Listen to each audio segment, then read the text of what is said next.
What's up, everybody? Welcome to some Vona Conquistador control. I hope you're excited to get some good sword point diplomacy today. Oh, yes, indeed. Playing against Meren, so it should be a pretty fun little match. And as far as opening hand goes, I love it. We've got Ancient Tomb, Plains, Polluted Delta, Cathedral of War, Tainted Sigil, and some good Sword of Feast and Famine. Oh, yes, let's have some fun. What are we going to lead off with? Let's go ahead and lead off with the... If we go Cathedral of War, kind of puts us in a weird spot. Let's go and get the Blue Delta down. That way we can grab a black-white source, and we're going to go and pass the turn. We were playing Vona, Butcher of Magan, Vigilance and Lifelink, Pace, tap, pay 7 life, destroy target non-land permanent, activate this ability only during your turn. Playing against Meren. Meren of Clan Nel Toth. What a long name, man. And then Google has it, like, backed up, like, I don't know how to describe it, but Google has it transposed to where it's Telnoth. And so one time, like, I updated one of my thumbnails with Nel Toth because I typed it into Google, and that's what Google returned. So somebody dyslexic out there kind of set the Google search results up like that. Let's go and crack the Polluted Delta. Not that there's anything wrong with it. It just just made me laugh to where I was like, all right, yeah, Google's right, but nope, it's wrong. Let's go and grab the Godless Shrine. We're going to put not going to pay 2. No, we are good. Then we'll see what we draw into. Maybe Concealed Courtyard. Okay. I think, yeah, I really like going Ancient Tomb on this one. Let's go Ancient Tomb. That way we can get down the Sword of Feast and Famine. That protection from black and green is really going to matter in this particular matchup, especially since our opponent's deck is 100% black and green. Love it. Let's get down the Sword of Feast and Famine, and then we'll start going beat sticks. Anything else, we're going to go past the turn. The only thing we have to watch out for is some Spore Frog action. That's kind of what we need to watch out for. Actually, did we read... Yeah, I don't think I read Meren. Whenever another creature you control dies, you get an experience counter.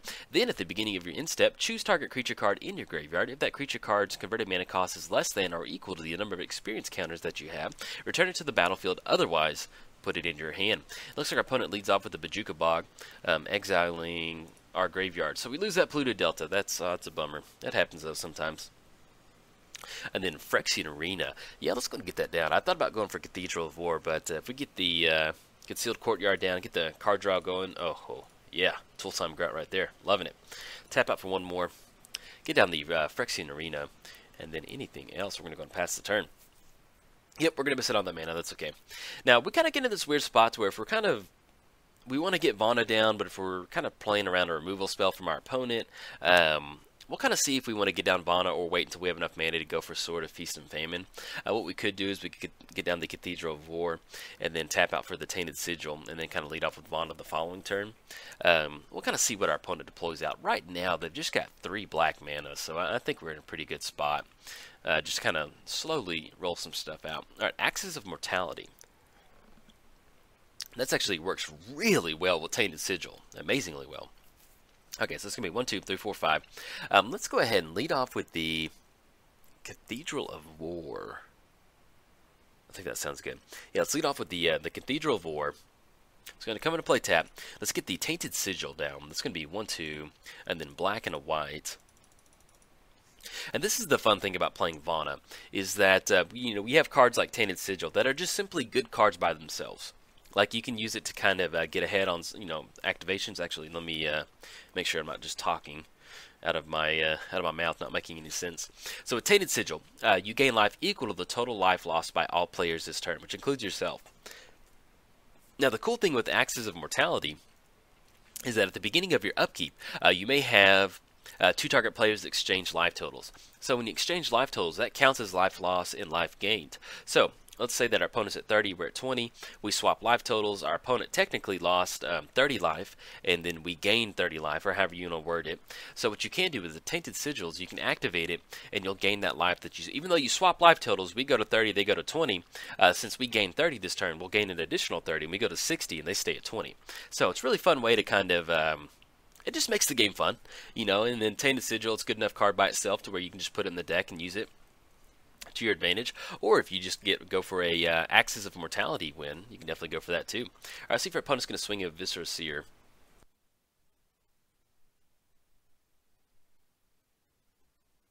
Okay, swinging it for 1 puts us down to 19. Sorry, I was taking a drink of water right there. Just wanted to make sure that my mouth doesn't get dry or anything like that. Alright, opponent's going to go for a Scry for 1. See what they're going to That will give them an experience counter for Viscera Seer, though. The main thing is, oh, excuse me, no, yeah, it'll go back to the hand. Or it'll go back up once they sacrifice it. Alright, let's see what we draw into. Draw into Lightning Greaves. So we have 1, 2, 3, 4, 5, and then 6 total mana. So we're actually not enough for Lightning Greaves. We can't go for Imposing Sovereign if we want to. Let's go ahead and get the, as far as total devotion goes, we're looking at 3 devotion on black. Let's go ahead and get the Fetid Heat down. It's going to come into play. It's going to be 1, 2, 3, 4, 5, 6. It's going to be 6 total mana. I guess we could go, if we wanted to have some fun, we could go Imposing Sovereign, Lightning Greaves, equip for 2, swing in.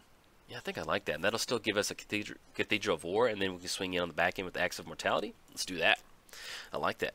Let's go tap out for white, activate the Fetid Pools. Let's go double white on that one. Yeah, let's tap out double white. Let's go double white off Fetid Pools. Tap that. Imposing Sovereign. That's going to be Lightning Greaves on the Imposing Sovereign. And then we can use the 2 mana to equip and then go for Axe of Mortality. Yes, there we go. It's always fun when you kind of sit back for a second and see those. Actually, we need to equip these swords first. It's going to be 1, 2. Because it will have Shroud, and then we can't target it with stuff, which would not be good. Put the Lightning Greaves on there. Make sure it's nice and protected. We do have protection from black and green, and we will have that beautiful Exalted Trigger swinging across. Oh, yes. All right, let's go and push in. Coming in hot for 4. There we go. Exalted Trigger for 5 makes it a 5/4, and then we'll have that Axe of Mortality get down on the back end. Or we can simply just go Vona if we want to. That actually might be the best bet. Alright, we're going to go for that trigger. Now, they do have to discard a card, so that may end up helping them bringing cards out of the graveyard with Meren, so we'll kind of see how this goes. But at least at this point right now, we're going to generate some good extra value by being able to untap all of your lands. That makes a huge difference with Sword of Feast and Famine. Love the card. Alright, opponent puts Elder into the graveyard. We untap our lands. Let's go and go for Vona. I think I actually do like going for Vona. Let's go 1, 2, 3. Any certain way we can tap this without losing some life. It's going to be 4 mana, so we'll have to go for that. 1, 2, 3. Let's go for white and a black. And then we'll tap out for 1 more. Actually, let's kind of go ahead and... yeah, so we're going to go white and then black. I want to just leave up, represent some sort of mana. Black, white off the Fetid Heath. There we go. Let's go for Vona. Click on Vona. I want to represent at least a 1 mana white spell removal. There we go. I want our opponents to at least have a little bit of Fear of God in them. Fear of the magic gods in that. Get down Vona, and then let's go ahead and put the Lightning Greaves on the Vona because we want to make sure that we can go for the Vona activations. We're actually going to go for it now and take care of Meren. It's going to put us down to 7. Yeah, I like that. Shift it over there. And then take care of Meren, because that's going to be the enabler. The main thing, the enabler with Meren, is that they can keep those experience counters going. So as long as we can kind of set them back a turn on Meren, this will be really good for us to kind of get that down. Now, we are at 7 life. They can swing in with Viscera Seer for 1, put us down to 6. But with Tainted Sigil and Axis of Mortality, we can get that down next turn and hopefully exchange life totals. Okay, so we're going for the Vona activation. We already paid that 7 life, so at this point right now, they're probably going... Okay, I was about to say they might go for a Viscera Seer activation in response to that, but it doesn't look like they're going to. Alright. And then next turn, we still have Vona to kind of... we can kind of shift the Lightning Greaves over on the Imposing Sovereign if we need to put the Sword of Feast and Famine onto Vona. It does not give it vigilance. Excuse me, Vona does have vigilance. So what we can do is put the sword on there, then shift the Lightning Greaves over and put the Lightning Greaves back on if we want to protect it. And that way we can get a little bit bigger chunk of damage with that Cathedral of War and that +2/+2 giving us lifelink. That'll kind of help us edge out a life total. Kind of escape from getting a little tight with our Phyrexian Arena, but you can pretty much see this is exactly what, you know, it's turn 5, we're down to 7 life, we've got some pretty good, we have really good board presence right now, simply swinging in, and with that Imposing Sovereign, with a Sad Robot over there, they would have been able to block on the Sword of Feast and Famine with Sad Robot on the battlefield, in tap because of the Imposing Sovereign. Puts us in a pretty good spot. Okay, looks like they're going to pass the turn back over. That's the main thing, is that we kept Meren off the battlefield. That is the good thing. I just don't want to see Spore Frog rear his ugly head. It's never fun. Dark Confidant and Authority of the Councils. Let's go and get the planes down. Let's go for Authority of the Councils. And that's going to be 1, 2, 3, 4, 5, 6. And we can go ahead and tap down Axis of Mortality. That'll put us down to 4. But we're going to gain that life off Vona. Do we need to sequence it in any certain way? Let's go and shift the lightning greaves over to the imposing sovereign. Yeah, we're going to go Sword of Feast and Famine on this one. That way we can push past that Viscera Seer. Put the sword on Vona. We're looking at like a 1 mana removal at this point right now. Alright, equip it on there. Let's go and get the... And I think I actually like protection on black and green. We're okay just swinging with Vona with 1 creature. And I like protecting the imposing sovereign. Let's go and get down Dark Confidant because we'll be gaining 6. And the converted mana cost on this deck is pretty small. So I'm okay with this interaction. We'll get down Dark Confidant. Let's go and swing in for 6 with Vona, Butcher of Magan. Coming in hot. But yeah, this is pretty much exactly what you want the Vona to do. You want to go beat sticks with a little bit of Voltron, kind of some good board presence with our activations, a little bit of Hate Bears and the Imposing Sovereign. You can see it made a difference this turn to where we're going to get an extra untapped step. Alright, we're going to deal that 7, gain 7. Oh, yes, love it. And we'll get down that Axe of Mortality. The next turn we'll get down Shrine, because we're actually getting at a spot where we have some pretty good devotion on black and white, too. So hopefully we'll be able to kind of take advantage of that. Alright, get the Sword of Feast and Famine trigger, untap our lands. Let's go for that Axis of Mortality. It's going to be white, Fetid Heath, double white. And then 1, 2... There we go. 1, 2, 3, 4. We'll go 1, 2, and then we'll still represent that 1 mana removal spell. That way our opponent's maybe a little hesitant to roll something out. Sacrifice the Tainted Sigil. You gain life equal to total life loss. They did swing it for 7. That will put them down to... I'm trying to think how we want to sequence this. Now they did lose 7 life. We can gain that 7, go up to 18, and that just puts us at 18 all. But we have Axe of Mortality. Yeah, we're just okay. We'll just go and pass the turn. I'm okay with that. And then the cool thing about the...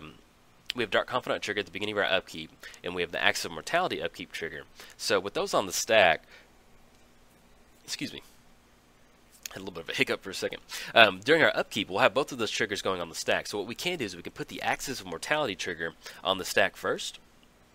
Then we have our Dark Confidant trigger. That way if we do flip into something, you know, that's in the 5, 6 range, I think 6 is the highest converted mana cost we have in here. So that way if we do flip something a little expensive off Dark Confidant and the Phyrexian Arena card draw. So yeah, basically we can go Axe of Mortality, Dark Confidant trigger, Phyrexian Arena trigger. Once we get those Phyrexian Arena triggers and the Dark Confidant trigger to kind of resolve, then we can go for the Axis of Mortality life swap and still go for the Tainted Sigil activation, which will allow us to kind of gain 18. So that's what kind of makes Vona fun. You know, you look at Vona and it just looks like a simple just control commander, but there's certain lines of play that you can go for. You saw where that was a pretty explosive turn we had where we got down the Lightning Greaves and the Sword of Feast and Famine, so it's pretty fun.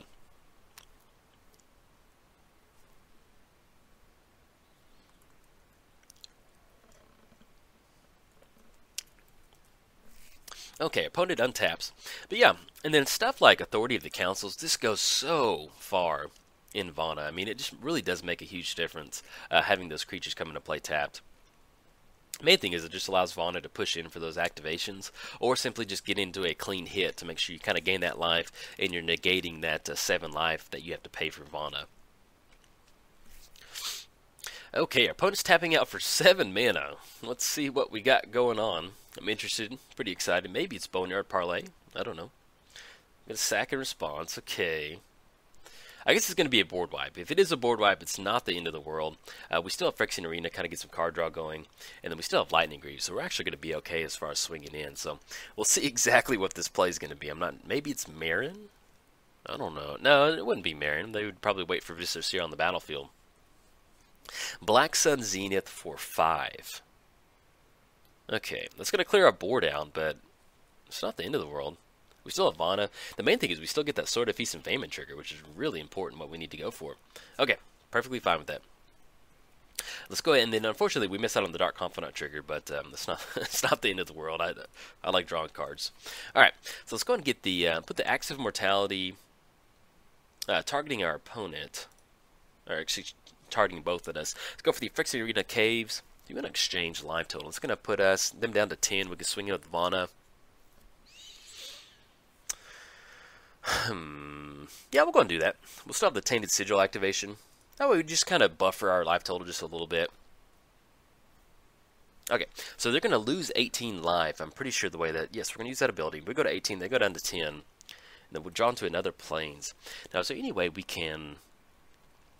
trying to think, is there any way we can actually kill Vona to recast it and get that Sword of Feast and Famine going? But I don't think we can. Destroy target non-land permanent. I guess we could target Vona. So Vona's been sent back to the command zone once. We have more than enough mana to do that. With the Lightning Greaves. Yeah, and we still have a Tainted... Yeah, let's go and do that. We're going to choose... Oh, excuse me, we have Protection. We can't do that. Dang it, yeah, we have Protection from Black, so we can't target ourselves. Okay. Sorry, I was trying to get tricky with that one, but let's go and get the Shrine down. But yeah, if we didn't have Sword on there, we could do that. Let's go and push in for 1. We'll still get that Sword of Feast and Famine trigger going. So at this point, we just need a creature. But we'll go and swing in for 1. Get the Exalted trigger for 2. We're going to lose 2 life. Go down to 8, and we'll go down to... there we go.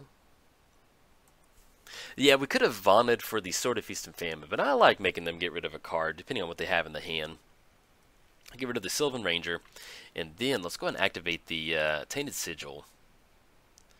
And so we should go to, I think, yeah, there we go, 31. They go down to 8, and then anything else. We'll just go and put the Lightning Greaves on there, just to be safe. Shroud. Yeah, it's going to be hard for us to kind of do anything else. If we grab another creature, then we can start shifting the boots around. But yeah, so basically the play that I was trying to go for was use Vona's ability, destroy target non-land permanent, which we can activate on Vona herself, and then destroy it, recast it, put the Lightning Greaves, put the Sword of Feast and Famine on there, and then put the Lightning Greaves on there. I don't know if I had enough mana. That's going to be 1, 2, 3, 4, 5, 6, 7, 8. Yeah, that would have been 8. I think that would have been, no, we'd have been 1 away from paying the 7 mana for Vona and then 2 for the Sword of Feast and Famine. But we're still kind of putting in some work with Vona, coming in as a 2/2. You know, worst case scenario, we've got a 4-turn clock. Hope if we draw another sword piece or something like that, we can definitely get some good stuff going. But next turn, we will be online for the I'm trying to think of. Be online for swinging in on this one. All right, get the Meren trigger. They're going to be able to bring back the Visitor Suit. Oh, excuse me. We're going to be online for the sword play if we draw into another creature. That's what I'm trying to say. If we want to destroy it, push in for some extra damage, because that'll be... Vona is a base 4/4. Yeah, so we can actually go for that line of play if we draw into another creature. But we have to cast it. We'll see. See what's going on. All right, we get another life. Go to 33. Axis of Mortality. We'll choose these 2 players. We have the Phyrexian Arena. Draw a card, lose a life. Hit another swamp off that one. Not going to do that one. No, we're good. Good if we want to. We draw the Mirror Universe. Okay. Let's go ahead and get the swamped at my kingdom for Exsanguinate right now. That's pretty much what we got going on. But like I said, let's just go and push in. Go and swing in for 2 with the Exalted trigger. But yes, Exsanguinate would be an excellent draw. In fact, Exsanguinate, why don't you kind of work your way towards the top there, buddy. Alright, swinging in for 2 is going to put our opponent down to 6. We're going to have that Sword of Feast and Famine trigger. We'll see what that last card is in their hand. Might be some sort of Butcher of Malakir. And they're pretty far away on the experience counter, so we're pretty good. And then we'll just go ahead and get down the Mirror Universe. Who knows? Maybe we might need it for some reason. And then we'll tap down the Shrine and the Concealed Courtyard. That way we can still represent some sort of colored mana. Get down Mirror Universe, and then we'll be good to go. You know, it's always good to have Mirror Universe, just in case we have to. We're going to go for the Vona activation. Yeah, we'll just go and blast Meren. Just keep Meren off the battlefield. They got no cards in hand, and they just want to keep activating it, and then that'd be good. We have tons of life total. Kind of keep it from doing anything crazy. And then with the Sword of Feast and Famine, we can always push past the Visitor Seer, whatever sort of creatures they get out there. Let's get Meren popped back up. But yeah, this is pretty much how Vona is designed to set up to go. It's just kind of keep any sort of creature off the battlefield with Vona's sword. Just kind of, hey, why don't you go on? Get out of the boat. Stay away from my boat while I'm gone. Alright, that's going to be 8 mana, and that will be Meren coming down again. Yes, indeed. Alright, Meren's coming down.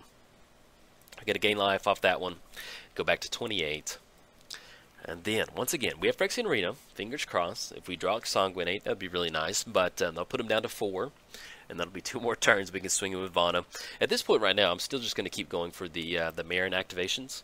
That way we can keep Meren off the battlefield. Eventually, they're going to get taxed out of being able to cast Meren. They're not going to be able to draw enough land. So we can just keep going for that activation. We'll be in a pretty good spot. They are going for the Visitor Seer activation to... kind of scry their way into some sort of answer. So one thing that would definitely work to kind of help our opponent get out of this one would be some sort of sacrifice spell, whether it's fleshback marauder or something like that. That would be absolutely devastating to us. So hopefully if we could draw into like an exile spell or something like that, that'll help us get going. Alright, opponent goes for the Sylvan Ranger, enters the battlefield, search your library for a basic, put it in your hand, then shuffle your library. And we'll gain another life off that one. Now the important thing with Sylvan Ranger is that yeah, it goes into the hand, so they're going to be able to make the land drop, but it's at their end step, so they can't really go for it. Okay, so I guess if we wanted, yeah, if we wanted to get silly, we could Mirror Universe and then Axis. Yeah, we'll just hold off. All right, Phyrexian Arena. See what we draw into. Draw into Liliana. Okay, that's actually something that really helps us kind of push a game plan. Yes, no, we're not going to use that ability. We're at 28, we're at 6. I'm okay with that. Draw into another swamp. Okay, let's go and get these swamp down. Let's go for Liliana. That's going to be Devotion Black right now is not that great. Devotion White's 1, 2, 3, 4. We need double black. Either way, we're going to have it untapped. So 1, 2, 3. And then tap one off the Cathedral of War. And what we're going to do is we're going to go and search up a search your library for a card, put it on top. That way we can at least have some sort of answer. We're going to go for Exsanguinate. Search your library for a card. That way we'll draw it next turn and we'll be in a good spot. And once again, we'll still go for the Meren activation. All right.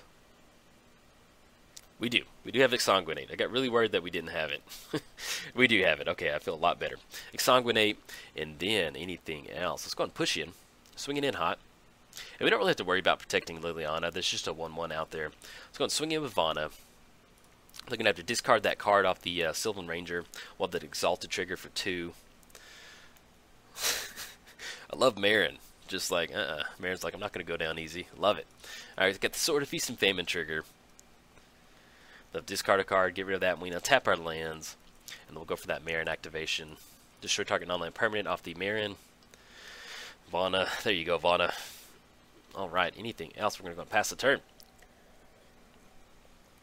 Kick it over to our opponent. So, I don't think they have enough mana for Meren, not really sure. But the main thing is we have a Exsanguinate in our, on top of our library. Now, if we wanted to get cute next turn, we can go for Axis of Mortality. We can go, we could Axis of Mortality, Mirror Universe, and exchange life totals, and then kind of go from there. But we'll kind of see. Alright, opponent draws into Uozama's Jitte, so they're going to be able to put that onto the Ranger. They're going to be able to push in for 1 and get a couple charge counters on there, but with Vona having the Shroud from Lightning Greaves, they're not really going to be able to do anything, so we should be able to kind of tap out for a pretty nice Exsanguinate. And we'll see exactly how much we're going to tap out for Exsanguinate. I don't want to be over the board, but they're at 4. Actually, excuse me, they can gain 2 life by removing some of those counters, so we will just kind of do a dump out on the Exsanguinate. Just kind of get it done. Alright, they do swing in with the 2 triggers. Yeah, last thing I want to do is tap out for an Exsanguinate for 4. And they remove the 2 counters from Uozama's Jitte, and we lose. That would, I mean, not lose, but delay the game. So, we'll see what else they're going to go for. Okay, so we have the Axis of Mortality, we have the Phyrexian Arena trigger. Choose these 2 players. Phyrexian Arena, we're going to draw a card, lose a life, go down to 22. Not going to exchange life total, no, we're good. Don't want to get too cute. And then we draw into Oblation. Alright, so it's going to get the planes down. First things first, let's go for that Exsanguinate. So we're looking at double black. 1, 2. Just, I don't know what they could do. But there we go. Exsanguinate for 9. They're going to gain 2. They would go up to 8, but that should be enough to... there we go. Go down to -5. Close it out. Go back to 29. But yes, this is a textbook showing of what Vona is designed. At least this particular build of Vona is designed to do. Get down hate bear aspects. Make sure their creatures enter the battlefield tapped. Grab a couple Voltron pieces for Vona. Start swinging. You can see where Vona's a 1/1, but with us having that Sword of Feast and Famine, if we weren't hitting so many lands late game, we'd have been in a really good position to capitalize on that mana untapping. Then utilizing some good fun stuff like Axis of Mortality, using Vona's activated ability, and then using something like Axis to kind of take advantage of that life gain. Pretty fun stuff. So, if you enjoyed the video, like and subscribe. Thanks. Bye.